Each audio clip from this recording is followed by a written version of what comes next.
After 3 years of the costly zero-COVID policy, the Chinese government's coffers are in dire situation.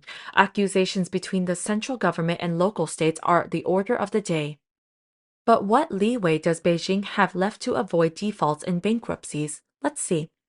The last to touch on the issue was the Ministry of Finance. The agency warned cash-strapped local governments that there will be no bailout from Beijing.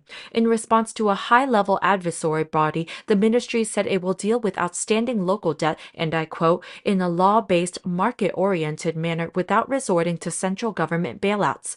The response, written to the Chinese People's Political Consultative Conference, stresses that local governments will have to bear the risk of their own indebtedness. Finance Minister Lu Kun told CCTV last week that the ministry will seek to regulate and limit the financing instruments used by local governments to raise funds. We will uphold the principle of no central government bailouts. A baby should be cared for by its own family. A lot of bills will go unpaid, like teachers' salaries and social security payments, which will force the central government to act.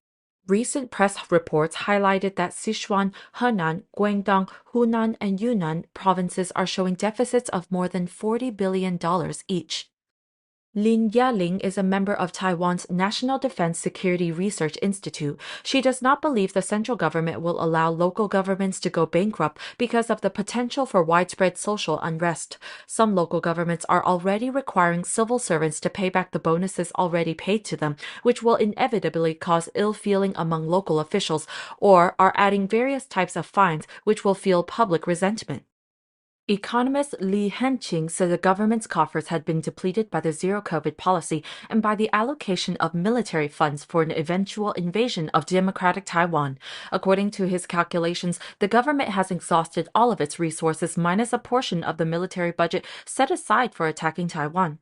Beyond that, Stone Group founder Wang Renin has no doubt that the communist regime will break market rules to avoid social and political instability. Judging by this delicate reality, the question remains, has the countdown to the fall of the Chinese Communist Party dictatorship begun?